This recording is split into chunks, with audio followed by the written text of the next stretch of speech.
Crypto Reality Check episode ya 3. Mambo ya burudani. Hivyo hujapigiwa simu recently mtu anakuuliza vipi burudani ya mwaka huu inaanza lini? Mimi watu bahati nzuri sijakutana nao kunipigia, lakini kwenye communities ambazo nipo watu wanalalamika sana kwamba mwaka huu burudani imechelewa. Sasa kwani yani why should they say imechelewa? Walikuwa na makubaliano na nani kwamba burudani itakuwa muda fulani? I think ni kutokana na experience waliokuwa nayo kwamba baada ya having to kuanzia Oktoba, inaitwaga Oktoba. Kuanzia Oktoba baada ya having huaga ni mwendo tu, yani chati zinaenda hivi tu. Sasa kuna msemo mmoja unasema previous performance does not guarantee the future performance. Kabisa. Especially kwenye vitu ambavyo vinategemea maamuzi ya watu. Yani huwezi ukaguarantee kitu chochote.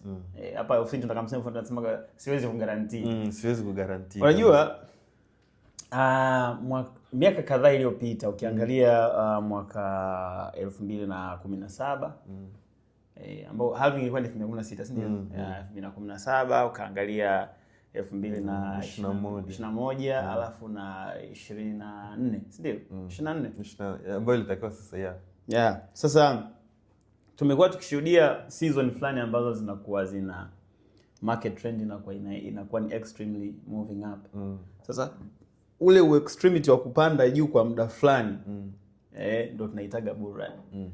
Sasa hii kitu imewavuruga sana watu kiasi kwamba sasa watu wanaamini kwamba burudani ni muda wa kupiga hela na ni muda ambao unajulikana kabisa ni lini. Lakini we all know economically hawezi ukapinpoint what's going to happen in the future. Yani kupinpoint maana yake you are sure 100% kwamba hiki bwana mwezi ujao lazima kitokee. Sasa ukifika kwenye hiyo stage maana yake ushachanganyikiwa. Yani huko ni kuchanganyikiwa kwa sababu let me tell you something. One of the thing ambacho pengine mimi nadhani kimetusaidia sana sisi kutokuwa na expectation na muda mwingi tunakuwa hatuko disappointed na industry ni kufocus na reality. Kwa sababu burudani si kwamba kuna mtu anabonyeza basi bwana ikifika mwezi wa 10 au baada ya mwaka. Unajua hata sisi kipindi cha nyuma tulikuwa tunafikia kwamba ikishafanyika halving baada ya pale au tulikuwa tunasemaga mwisho wa mwaka coins zinapanda. Na hata unakuta kuna kipindi ambacho crypto winter imetembea mpaka mwisho wa mwaka hamna kitu. Au kuna wakati tulikuwa tunasema baada ya halving miezi 3, 4, 5 baadaye au miezi 9 lazima kitembee. Lakini tukasahau kwamba halving ni moja ya kichocheo. Unajua kuna vichocheo lakini kuna kitu hasa ambacho kinaenda kutengeneza action. Vichocheo ni kama wewe unapokuwa na duka lako au na biashara yako unaboresha. Ukiboresha biashara yako unakuwa umevutia wateja, lakini faida halisi utaipata wateja wakifanyaje? Wakija. You get the point? Sasa halving huaga inapunguza supply ya Bitcoin mpya kwenye market kwa 50% ya ingizo la kawaida ambalo lilikuwepo labda kwa miaka 4 iliyopita, kwa sababu halving inakuwa ni kila baada ya miaka 4. Sasa punguzo ya idadi ya coin ambazo zinaingia sokoni huwa haligarantii coin kupanda kabisa, ila linatengeneza mazingira ya kwamba kama demand itabakia constant au supply imepungua, au kama demand itaongezeka supply imepungua, eventually bei ya Bitcoin itapanda. Na Bitcoin ikipanda huwa ina trigger market yote, kwa sababu sentiment ya watu wengi wanaona kwamba yes coins zinafanya vizuri. Lakini sio lazima eti Bitcoin ikipanda na coin nyingine nazo zipande. Yani it's not, sio lazima.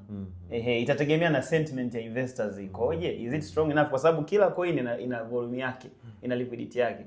Kwa huwezi kulazimisha kwamba Bitcoin ikipanda basi na coin zingine nazo zipande. Sio lazima.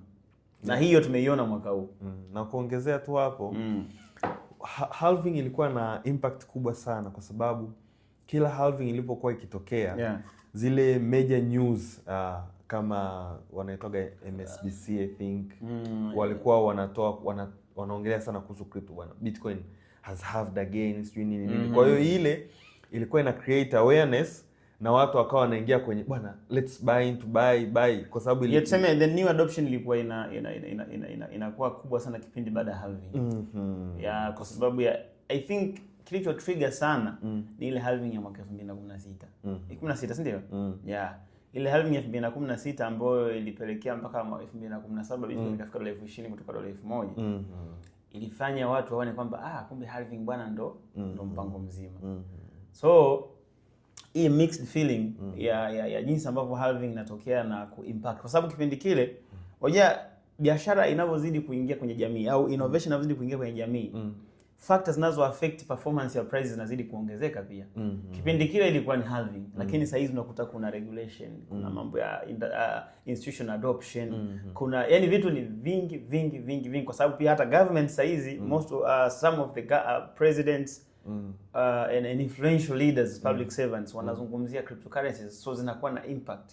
Kwa sasa hizi sio halving peke yake, ila impact kwa ujumla zinakuwa na collective factors. Hadi siku hizi zile rate cuts za Fed zina affect big time hizi trade war, kwa sababu crypto hizi zimechukuliwa kama ni class ya assets tu, kama ilivyo kwenye stocks market kule S&P 500 Dow Jones. Ni vitu vinachukuliwa katika engo hiyo. Kwa hiyo zinachukuliwa kama ni high risk ya assets comparing to government bonds etc. Kwa hiyo ukiangalia kwa sasa hivi ni vigumu sana mtu kusema kwamba eti unaweza kuguarantee performance ya bullrun kwa kutumia halving peke yake, kwa sababu kama tulivyosema kama nilivyokuwa nimesema hapo kwamba as much as hiki kitu sasa hizi hii innovation imeanza kuingia kwenye bigger perspective ya community members na bigger institution, ina maana adoption yake haiwezi kutegemea tu halving. Kuna collective factors nyingi sana ambazo nilikuwa nimezitaja hapo mwanzo wakati nazungumza. Kwa hiyo ni vizuri mtu akatumia intellectual factor pamoja na practical reality kwenye kufanya decision na approach yake ya kufanya investment, especially when it comes to assets kama hata stocks, hata crypto, kwa sababu sasa hizi tutakuta kuna kama nilivyosema trade war etc. vinafanya watu waweze kubadilisha sentiment. Kwa mfano tukiangalia halving ya mwaka jana, watu wengi sana walikuwa na expect coin iweze kupanda soon after halving. Na ukiangalia kipindi kile mimi nilizungumza kabisa kwamba ni vizuri kama mtu una plan ya kuwa na short term ya kuona matokeo kwenye halving hii, fanya uwe umeshafanya dollar cost averaging yako ya asset at least 6 months before the event. At most I mean. At most 6 months before the event. Sasa lengo langu mimi ilikuwa ni kwamba we are not sure of the perfect sentiment ambayo itafanya coins zipande. Kwa sababu I was thinking kama adoption inazidi kuwa kubwa, manake factors ambazo zitafanya sentiment ya investors iwe kubwa collectively na kufanya action moja kwa muda huo inaweza ikachange. Na ukiangalia that what happened, kwa sababu kabla ya halving tuliona kuna mass kubwa ya watu ambao walikuwa wanaingia kununua coin kabisa. Yani walikuwa wengi sana. Kiasi kwamba watu wakashindwa kuelewa kwamba ile mass ya watu walivyokuwa wananunua coin nyingi kipindi kile ndio ilifanya bullrun, kwa sababu Bitcoin ilitoka dola 15,000 mpaka dola ngapi? 77,000, si ndio? Sasa watu wanasema bullrun ni lini? Sasa wewe unataka bullrun ya namna gani? Coin imetoka dola 15,000 mpaka dola 77,000 and you are asking bullrun itakuwa lini? And the bad thing ni kwamba baada ya halving kila mtu akawa anasikilizia sasa ngoja tuone coin zipande ili niuze nichukue faida. Wakasahau kwamba wao wameshanunua. The bigger mass ilikuwa tayari ishanunua. Kwa sababu 4x ya Bitcoin unajua ni pesa nyingi sana. Sasa nani ambaye ananunua wakati wote mnasubiria na mnategemea soko linapanda vipi? Watu wengine akaanza ku take profit and all that, watu wengine fear, ngoma ikaanza kujirudia ilikotoka. Ikaporomoka mpaka dola 50,000. The sentiment ambayo ilikuja kusave ni ya uchaguzi, kwa sababu Trump alianza kuzungumzia kuhusu mambo ya crypto, na we know Marekani ni kubwa. Marekani na watumiaji wengi sana wa crypto, more than 65 million ya users wote wako Marekani. Unaona? Kwa hiyo ikafanya watu waone kwamba kama Trump atashinda uchaguzi manaka anaenda kuimpact industry ya crypto. Kwa hiyo sentiment lazima itakuwa positive, and that exactly ilitokea. Na tukumbuke news au information fulani huaga hazileti permanent impact. Huwa zina trigger. Kweli zinaweza zikaongeza adoption, lakini ile bei itakavyoshoot haimaanishi ndio itaendelea kuwa hivyo. Lazima itafanya price correction. Na ndio maana cycle za crypto zipo, zina exist, lakini huwezi kupinpoint exactly zinatokea ndani gani. Exactly when inayotokea. Yes, kwamba coin ikishoot sana lazima ujue itafanya price correction. Yaani hiyo hatuwezi kukataa. Iko hivyo. Na ikifanya price correction lazima ijitafuta kwenye stabilization zone. Na coin yote ikifanya stabilization zone maana yake ina liquidity yake ya kusustain value. Maana yake nyingi zikipanda zikifanya price correction kama meme kwenda shule yake na kuishaisha. Lakini zile ambazo zinatengeneza stabilization zone alafu ndo zianze kupanda tena, hiyo maana yake at least inakuwa na liquidity na ina use case ambayo iko realistic kufanya watu wengine wasifikirie kuuza hiyo asset. Unaona, kwa sababu what makes people to retain their asset ni innovation ambayo iko nyuma ya hiyo asset. Kama ina future watu wanajua kabisa hizi price fluctuation ni za muda tu, zina trigger price movement ya muda fulani, lakini ile organic price yenyewe huwa inategemea use case au the validity ya concept ambayo iko nyuma ya biashara. Just like the way unavyoenda kununua stocks, unavyoenda kununua hisa etc. Yani ile organic use case ndio inayofanya watu wengine wa retain na iwe na organic price, kwa sababu kunakuwa na ile hyped price na organic price. Organic price inategemea innovation. Lakini high price ndio hizo news. Rate cuts za Fed etc etc etc. Yes. Kwa yani it seems like the majority of the people ambao wanakuja kwenye industry ni watu ambao wameaminishwa kwamba kuna kitu kinaitwa bull run baada ya halving ya Bitcoin. Na lazima kitokee. Of course it has happened before. Kiangalia kuanzia zile halvings za zamani. Yani halving huwa ilikuwa inakujaga na impact kubwa ya price kupanda kwa sababu zamani halving ilikuwa ikitokea media zina cover bwana, there's halving this year, there's halving this year, there's halving this year. Na sio hivyo tu. I think it was the strong news ya kuwafanya watu kwa sababu watu wengi walikuwa wananunua tu hata hawajui halving ni kitu gani. Lakini wakisikia tu halving basi wenyewe wanaamini ndio muda huu. Umeona? Kwa sababu halving is all about kuboresha tokenomics. Kwa ku create scarcity ya coin na kuongeza, yani create scarcity ya coin. Sasa demand ni issue ya wananchi. Sasa hiyo scarcity ulio create demand yake imeongezeka au iko constant. Kama ume create scarcity na demand ikawa constant, eventually matokeo yatakuwa mazuri. Kama demand imeongezeka yatakuwa mazuri. Lakini kama demand imepungua, it won't make any difference. Difference. Na ndio maana tunaona mara nyingi after halving watu wengi wanaingia kwenye soko with hopes kwamba halving iliyopita coin zilipanda sana. Now this time around mimi sitaki niachwe. Bwana ngoja let me buy into this coin. Bwana Bitcoin imeshapanda sasa hivi imestabilize, tutoe hela zetu kwenye Bitcoin tuende kwenye altcoins. Tununue altcoins nazo zitapanda. Kwa hiyo it was a cycle ambayo it worked for years, lakini there is evolution kwenye soko. Na honestly speaking hamna vipindi ambavyo watu walikuwa wanapigwa sana kama vipindi vya halving. Kwa sababu I think ilikuwa ni halving ya mwaka 2017 kama sikose, kama sio 17 si 20. Tulishuhudia coin kama Shiba zilishoot sana. Sana. Na watu wakasemaga bwana hizi meme coin ndo zenyewe sasa hizi. Yaani kuna kipindi tungeweza kusema ni meme season. Zile meme coin ziliniaga watu sana kwa sababu zilikuwa zinatoka 0.00000 ngapi huko. Zikiua 0 kama 3 na kutamta kwa $1 na kwa $100 etc. Sasa ilikuwa ni kitu ambacho kipindi kile meme coin unakuta ziko 5, 6. Sasa baada ya watu kujua kwamba meme coins za kutengeneza tu alikujaga millions of meme coins ambao watu wenye roho mbaya na roho za husda za kutokujali kuhusu mioyo ya watu wakapita nazo humo. Sasa kile kipindi ukiangalia watu wengi sana walikuwa wananunua meme coin wakiexpect kila meme coin itafanya kama Doge au Shiba au Pepe. Hiyo iliwatoa watu kwenye mchezo vibaya. Watu walipigwa sana. Na ndio maana unakuta sometimes it's really hard to get the real factor to why labda coin fulani itafanya vizuri kama hauna knowledge. Ukitumia miemko jua kwamba destination yako wewe ni kupigwa. Labda kama ubeti kama kubahatika, lakini kama ukitumia realistic lazima utapigwa. Na ndio maana unakuta watu wengi siku hizi wamekaa. Kwa mfano mimi kuna juzi mtu anapigia simu, kaka, nimeona unafundisha sana kuhusu mambo ya crypto na blockchain. Nilikuwa nataka kujua bull run ya mwaka huu itakuwa lini? Alafu nikiweka $100 kwenye bull run naweza nikapata shilingi ngapi? Bull run ya kitu gani? Na nani amekwambia kwamba mwaka huu kutakuwa na bull run? Umekubaliana na nani? Kwa sababu bull run maana yake sentiment ya wawekezaji wengi ni iko positive. That means wanaenda ku-inflate pesa nyingi ambazo zitasababisha volume iwe kubwa kuliko supply ya coin and eventually tutaona prices zikipanda. Sasa ukiniuliza mimi mwaka huu bull run ya $100 itanipelekea kuwa na shilingi ngapi? Mimi kwani najua? Hata baada ya masaa mawili au nusu saa au sekunde moja, je, usijui bei za coin zitakuwa wapi? How can I guarantee kwamba mwaka huu kutakuwa na bull run? Unaona? Kwa hiyo I think watu lazima wajue kwamba bull run ni pale ambapo sentiment ya wawekezaji imekuwa positive sana. Kwa hiyo wengi wananunua, hawauzi. You get the point? Na mimi kitu ambacho naweza nikagarantii labda ukisikia, kwa sababu tumeona Marekani wamesha sign ile strategic reserve. Ukisikia Marekani wameamua kuanza kununua coin, kwa sababu saizi wana coin nyingi, wana Bitcoin 190 and all that, lakini zile hawajanunua, wamezinyang'anya kutoka kwa wahalifu, si ndio?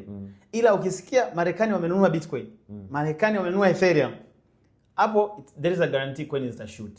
Lakini ile shooting waga sio ya muda mrefu. Kumbuka ile ni news. News huwa ina pump, lakini lazima ifanye price correction. Ukitaka kuwa kwenye safe position siku zote, deal na organic price.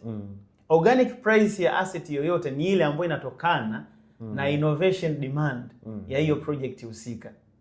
Ukideal na hyped price, my friend, chance ya kupigwa ni kama unaweza usinunue coin fake. Ukanunua coin sawa sawa tu, Ethereum, Bitcoin, Solana etc. Ila kama umenunua kwenye hyped price, lazima utapigwa. Na kwenye soko big whales wanaitaga hawa watu wanaokuwa hyped, wanaitaga liquidity.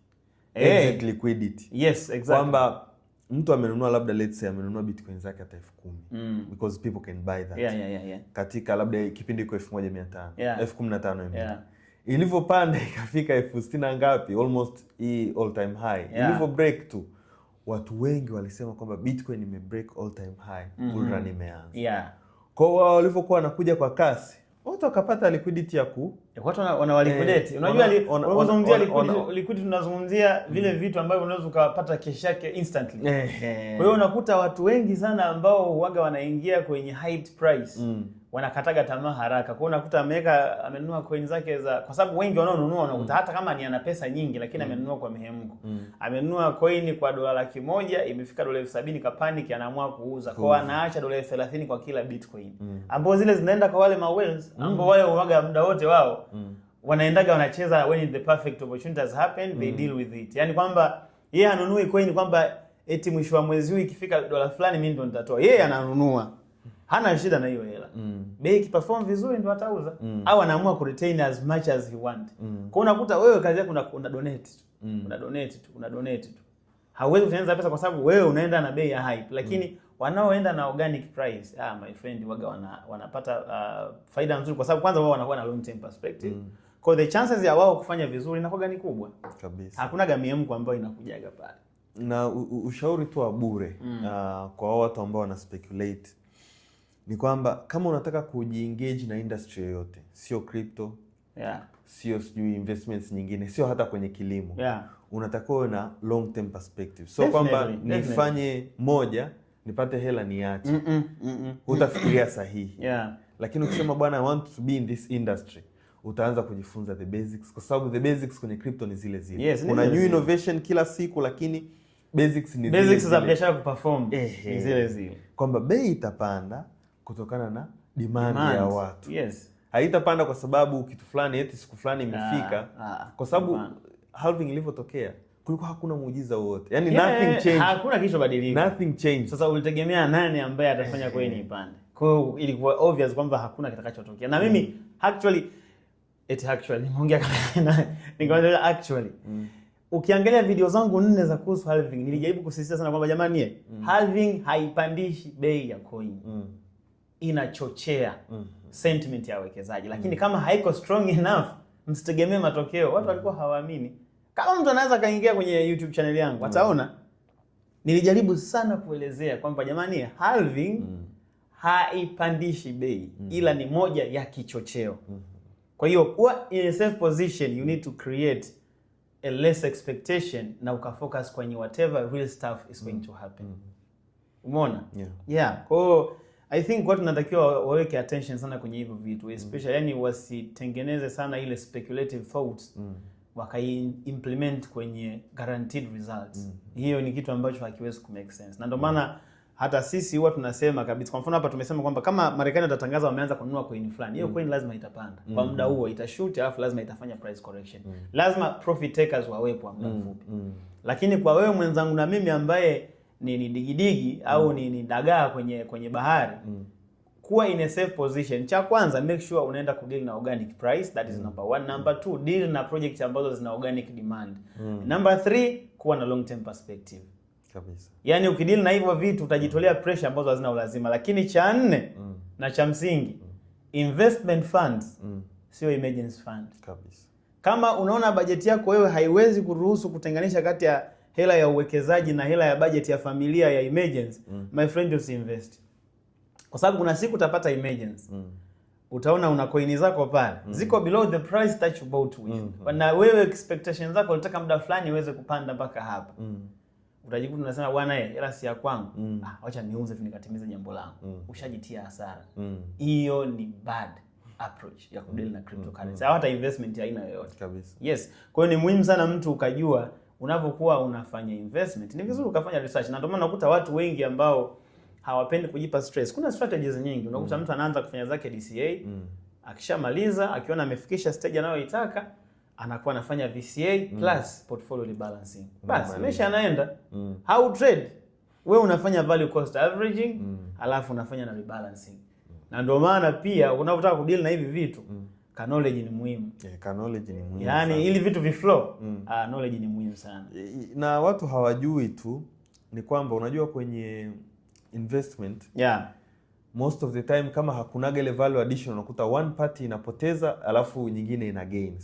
Yes. Na kwenye industries hizi kubwa mainstream crypto stocks, forex, unakuta the person who you are going against, they are very smart, they are very patient. Exactly. Kwa yeye anajua anachofanya. Wewe unatembea na miemko. Yani emotions. Lazima utapoteza. Definitely. Lazima utapoteza. Na changamoto ya mwisho kabisa au shida ambayo ipo ni kwamba watu wengi sana wanapenda certainties. Yes. Yani, hicho kitu mwanangu, mimi na mtu amekuwa mfanya biashara kwa miaka nenda rudi. Analima viazi, ana biashara ya duka, etc.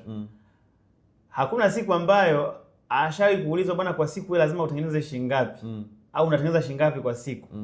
Au duka lako wewe litakutengenezea shilingi ngapi kila baada ya mwezi mmoja au whatever. Hawezi kukwambia, ila kila siku anafanya jitihada ya kuongeza mauzo. Ila akija kwenye crypto anahisi sijui, au kwenye digital assets anahisi kama vile yani ni lazima kupata a certain guaranteed profit. Kwa anataka unapomwelekeza umwambie bwana, ukiweka hivi ndani ya miezi 5 utapata mara 5 hela yako au mara 10 hela yako.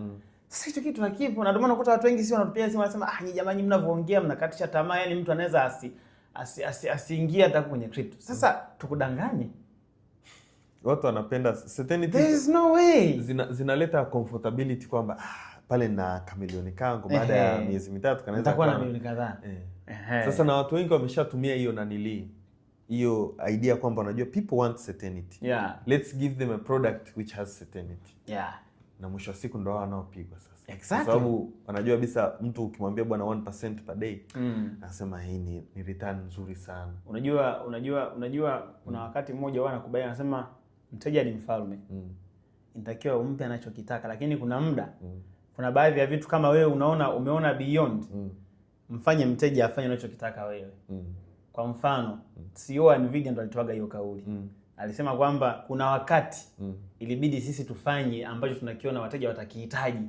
Yaani unajua the issue is not about showing exactly what do I know. It's about showing what you need to know. Unaweza ku create organic demand ya kitu chako kwa kumuonesha mteja nini anachokihitaji hasa. Sio kuonesha kwamba wewe unajua kitu gani na yeye anahitaji, yani kwamba umuoneshe yeye kwamba mimi niko hapa, wewe lazima, yani mimi niko hapa, wewe unachokitaka ni kipi nitakufanyia tu. Unaona tofauti? Mimi niko hapa, I'm well off, whatever you want I can deliver. Na kuna ile kwamba mimi niko hapa ila what you need is this. You need to fit in this. Kwamba forget about your emotions. Wewe unahitaji kujua nini unachokihitaji ambacho mimi ndo ninakijua. Kwa it's either ukubaliana na mimi nikuelekeze or you quit it.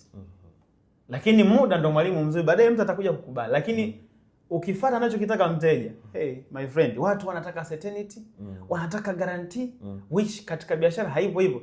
Biashara ina range ya expected performance kutokana labda na organic demand ya kitu ambacho umekibuni. Lakini huwezi ka pinpoint hapa. Kuna uwezo, kwa mfano Bitcoin itafika dola milioni 1 Bitcoin moja. When? I don't know. Huwezi jua. Lakini najua itafika. Do you see the difference? Kwamba I know exactly thamani ya Bitcoin itafika dola milioni 1 siku moja. I don't know when, but that is I'm very sure. Kuna siku Bitcoin moja itakuwa dola milioni 1. That is for sure. When? Sijui. Na anayejua huyo ni muongo. Sasa kuna watu unaona hiyo concept ya kwamba Bitcoin itafika milioni 1. Tayari kuna graphs, wanafanya uchambuzi, wamechora chart, wanaingiza formulas, Fibonacci, maneno wanakwambia sasa in 2025 Bitcoin itafika this price. Then itashuka mpaka hapa. Then in labda 2030 we are speaking of Bitcoin imefika $500,000. My friend. That's something like that. Mtu akisikia anasema huyu sasa ndio mtu. Kumbe ndugu yangu. Alafu unajua katika kitu ambacho mimi sikiamini ni kupredict kesho na kuipinpoint kwa sababu ya zile charts. Unajua charts na zile indicators zinaonesha njia na performance ya balancing ya buyers and sellers ambayo imeisha tokea. You get the point? Ile ni roadmap ya buyers and sellers walivyokuwa na perform kwenye asset fulani imeshatokea. Sasa what's going to happen tomorrow is not entirely depend on the past. Kwa sababu maisha yanabadilika, innovation, adoption zinabadilika pia. Kwa mfano sasa hizi crypto ilivyokuwa adopted na mwaka 2017 ni tofauti. Kwa hiyo hata factors ambazo zita drive sentiment pia ni tofauti. Huwezi kujua hii mass iliyokuja sasa hizi kuadopt matumizi ya cryptocurrencies, sentiment ambayo wao iliwaingiza kwenye market ilikuwa ni nini. You get the point? Kwa mfano ukiangalia nyuma, sentiment kubwa ilikuwa ni halving.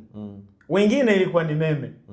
Lakini kuna watu wengine wameingia kwa sababu ya baada ya filings za SEC kuwa approved kuwa na ETF. Watu wengi wameingia kwa sababu imekuwa listed.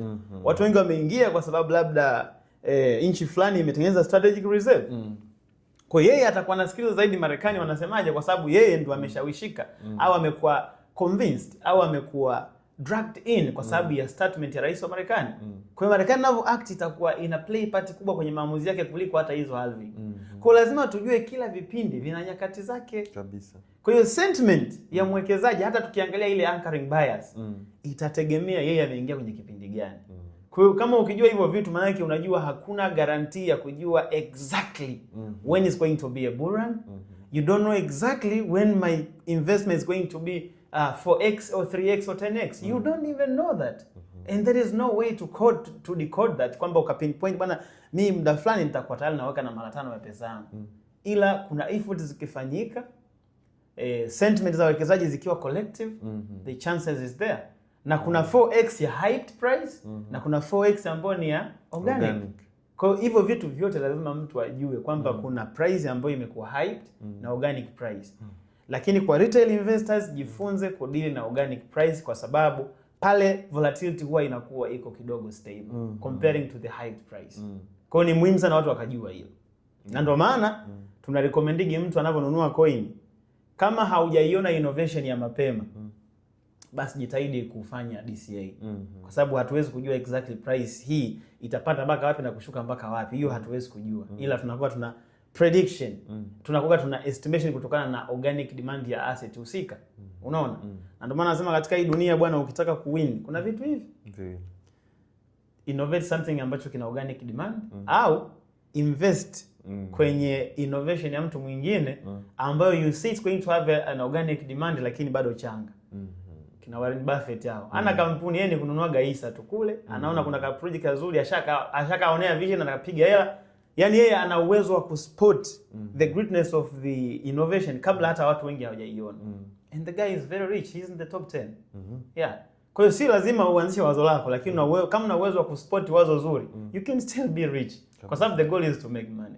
Yeah, that's it kwenye episode ya 3 ya Crypto Reality Check. Nilikuwa na bwana Charity Aaron, my brother, our instructor. And by the way, ulikuwa na mimi mwenyewe Anthony Mlelwa pia, Trace Magno anapenda kuniita hivyo. Tunaendelea kuchambua. Lengo sio kuwatisha. Lengo ni kuwapatia ukweli ili muweze kufanya maamuzi sahihi ambayo yatawasaidia kupunguza riski ambazo hazina ulazima na kupunguza emotions ambazo haziwezi kukusaidia kwa sababu kuna vitu vingine tumesema kama uweze ukibadilisha inabidi ujue namna ya kufit in uweze kucapitalize kuliko kujipa pressure ambazo hazina ulazima. Kabisa. Kumbuka tunapewa nguvu na Encryptus Wallet, moja kati ya wallet nzuri sana ambazo ukitaka kutunza assets zako za kidijitali kama Bitcoin, Ethereum, Ink na zingine nyingi. Na kuna gaming ambazo zimejengwa kwenye blockchain na vitu vingi basi hii wallet moja kati ya wallet ambayo nitakurecommend uende ukaidownload ujaribu kuiangalia. Lakini kumbuka kama unajua nini unachokifanya. Yeah, exactly. Sababu kununua vitu vingine ambavyo hujui vinafanyaje ndio unarudi kule kule.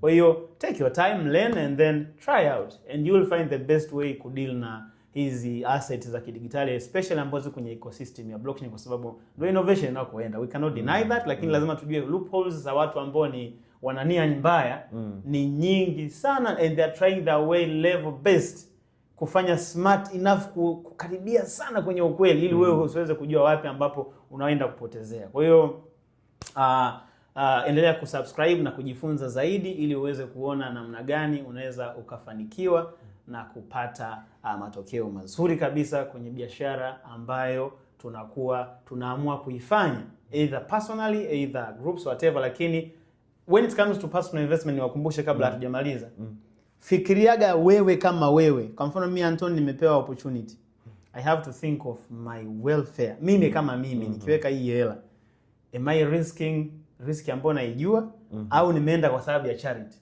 Na charity ni guarantee yangu? Hapana. Sasa you have to sometimes natakiwa ufike stage ujue kwamba you are on your own, especially kwa mfano kwenye hizi issue za cryptocurrency ambazo nchi nyingi bado sheria za kumlinda mtumiaji hazipo.